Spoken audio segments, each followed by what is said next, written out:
Hi you guys, welcome back to my channel. For those of you who don't know me, my name is Jacqueline and I'm a third grade teacher in Louisiana. This is my first year teaching and soon I will not be able to say that any longer. This school year is coming to an end pretty quickly and in a very odd way. So in this video, I will be giving you an honest rate of my first year experience. I will be giving you guys some of my highlights and some of the sucky parts of the year. I will definitely be as honest in this video so that you have a really good idea of how the school year went for me. So let's get into it.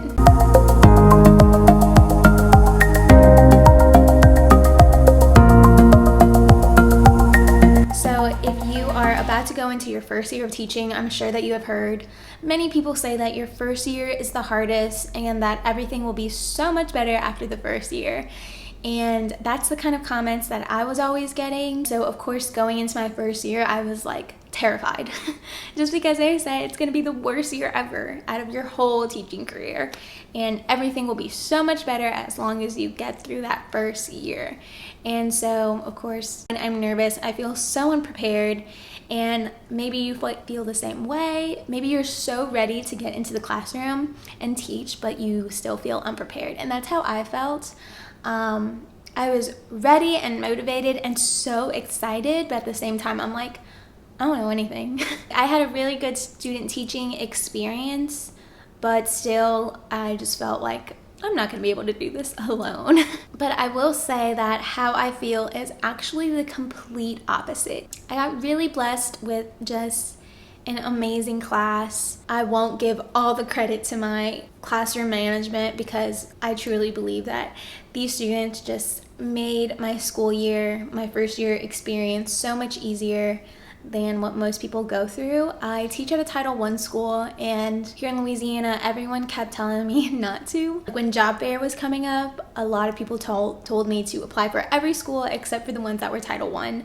And I didn't really want to have that attitude that drew me away from any particular kind of school. So I applied and interviewed with so many schools. It was like 2 days long with the whole job fair thing, and I had blisters on my feet by the end of day one. So I did end up getting a job at a Title I school. I'm so glad I did not listen to anyone's negative advice because I truly had the best year ever, even as a first year teacher. So what everyone says about your first year, it may be true, I don't know, but if they are right, which I hope they are, as good as my first year was, if it gets any better, I'm gonna do this for the rest of my life. Like, it was just the best experience. My students were just completely amazing, stole my heart from day one, seriously. I had really good classroom management, but ultimately, like, the students that I had were just little rock stars. Like, they're just so awesome. They made it so easy to love them and care for them and teach them. They were so eager to learn. There were definitely a lot of times where I have to like trick them into being interested in this lesson, especially when it comes to like social studies and history. I know I don't really care about history, which I feel bad saying, but I really don't. I'm not into it. I really don't even like teaching social studies. But yeah, I just can't have that attitude when I'm teaching. I feel like I have really good time management as well, so that really helped during my first year. My first 2 weeks, I'm not joking, like I came home crying every day just because I'm like, how do I juggle all of this? Being a teacher, you have so much responsibility. Teaching is like 20% of it, but like everything else, like there's just so much going on in a day. I read this post that like teachers make the most decisions out of everyone, and I totally believe that. So yeah, my first 2 weeks I was like, holy moly, how do I juggle all of this? How do I keep it together and still have a social life? It was a whole mess, and I didn't leave school till like 5 o'clock on the first 2 weeks of school.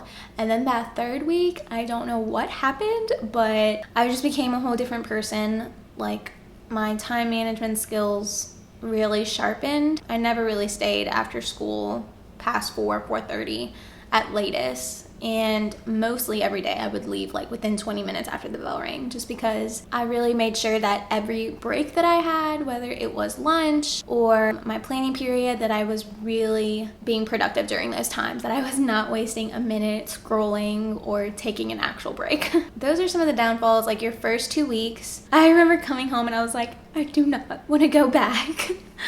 Because it was just so hard. Like those first 2 weeks, you go from like summer to like not having really any responsibility to like the first 2 weeks, everything as a teacher is due, like your sub plans, your schedule, everything. And it's like, or like even yourself, what days am I going to grade? What days am I going to give them their grade? What procedure am I going to have for parents that need to sign their test folder? There was just so much to figure out that I had not planned, you know? So that's for another video if you want to really learn about the procedures that I did. For example, tests. If you had a D or an F, it needed to be signed and brought back to me so that I know that your parents saw it. But if you had an A, B, or C, it's yours. Keep it hanging up on your refrigerator, you know? Like, I didn't want those test papers back. But I know a lot of teachers do it differently. Anyways, that's just an example of something that I did not think of ahead of time or anything like that until, like, when school started rolling. I was like, oh, snap. What am I gonna do about this? So yeah, the first 2 weeks, you better believe it's gonna be tough. It's gonna be a whole new world, but give yourself a good month and I promise you will hopefully, maybe I shouldn't promise, but hopefully you will get on track. I really caught on pretty quickly, and by week 3, I really had my life together. And I'm not a procrastinator at all. I never had that attitude before. And that's just kind of like, I don't know, that's just how I am. So I get, like, if you are a procrastinator in general, then good luck.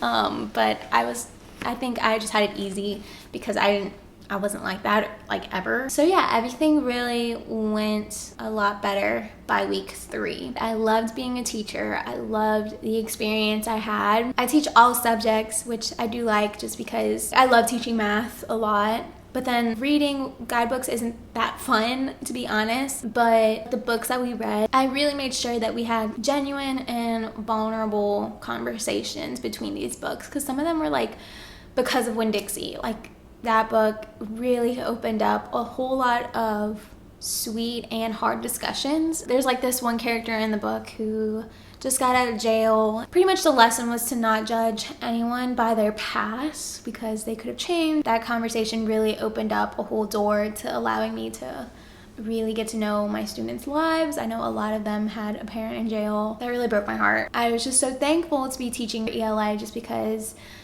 during, like, we can't have those conversations during math. Like, there really is no open door for that. But in reading and reading these sweet books, there was an open door for all that. In the beginning of the school year, I was like dreaming of just teaching one subject, and I was like, I really just want to teach math. But at the end of the school year, I'm like, I'll teach it all. So yeah, the highlight of my school year was my students, for sure. I was definitely super lucky with the class that I had, and it was just all God, because in the beginning of the school year there was like a whole little mix-up. Like, they combined me and another teacher who was also her first year at this school on Meet the Teacher Day. I didn't really meet anybody but 2 students because all of my other students went to another teacher because for some reason there was like a mix-up on the computer and their teacher was showing up as her and not me. So because of that mess, we had to like really fix the roster and adjust it so that the people that met her would stay with her, people that didn't show up would come to my class. The students that I had in my class this year, not all of them were originally supposed to be mine. So I was super lucky that that whole mix-up happened because I just love my students so much. They are just so funny. They cracked me up all the time. And there are just some times where I'm like, I'm trying to be serious and I'm trying to teach, but I literally like had to turn around, giggle a little bit, and then go back to real life and just get serious. I think another downfall of my first year that I didn't expect was how many times I was going to get sick. I hated taking a day off just because, like I said, I teach all subjects, so I'm missing 5 subjects that I'm supposed to teach, 5 lessons. And then the next day I really had to catch up. So it just became more stressful and I just hated missing out. Yeah, I would definitely say if this is your first year teaching or being around kids 24/7, you're gonna get sick a lot, I think. Unless it's just me. So now for the time of rating, I will definitely say I'm gonna give my first year a solid 9. And I know that's like really high, especially for a first year, but I'm telling you, it was just that amazing. I hope every year looks as good as this one, and if it does, then I really am gonna teach for the rest of my life. I would have given it a 10 if it wasn't for this COVID-19, especially because they say the best year for a teacher is March through May, because you get to really just celebrate all that you have learned. And that sucks that I don't really get to experience that, because I know my kids really killed the 3rd grade, and it was not like all glory to my teaching or anything like that. It was just who they were. They were so determined, very motivated. This whole COVID really sucks, just because my students really deserved to be celebrated. There was one student in particular who told me he's never been on the AB honor roll before. Throughout the first semester he had a C in math, the second semester a C in math, and that 3rd semester, oh my gosh, he was really motivated to get a B or an A just to be on the AB honor roll. And anyways, this 3rd quarter came and he had a C in math still for a little while until like the very end. I think it was like the last 2 math tests or maybe the last 3 that really helped him bump his score up, and he ended up with a B, and I was so happy. He was so happy, and it just sucks because now there's no ceremony, and it just sucks that he won't be able to like really get the full experience of being on the AB honor roll. So anyways, if you are going into your first year of teaching, I wish you the best. Do not expect it to be easy, because teaching is not an easy job at all whatsoever. But expect it to be awesome, because it truly is. It's the best job ever. So yeah, that is my honest evaluation of my first year of teaching. So really props to my students who made it just fantastic. I loved them so much. If you are a student of mine who is watching this video right now, just want to say thank you for just making this the best year ever. And also, if you are a family member of mine or a friend of mine who has been praying for me all year, I just want to say thank you so much. It's really no wonder why this has been a fantastic year. Like, I know God has just definitely been so evident in my classroom, and he has taught me so much. Naturally, I am not a patient person. You can ask my husband. I am so impatient. But when it came to like time to teach, the Holy Spirit just really intervened, and I somehow became a patient person. And that's just how the Holy Spirit works. And yeah, I think this is going to be a really hard year to beat, but I just pray that it just gets better and better. Anyways, thank you for watching this video. And if you haven't subscribed to me, don't forget to do that, and to like this video. I will see you guys in the next video.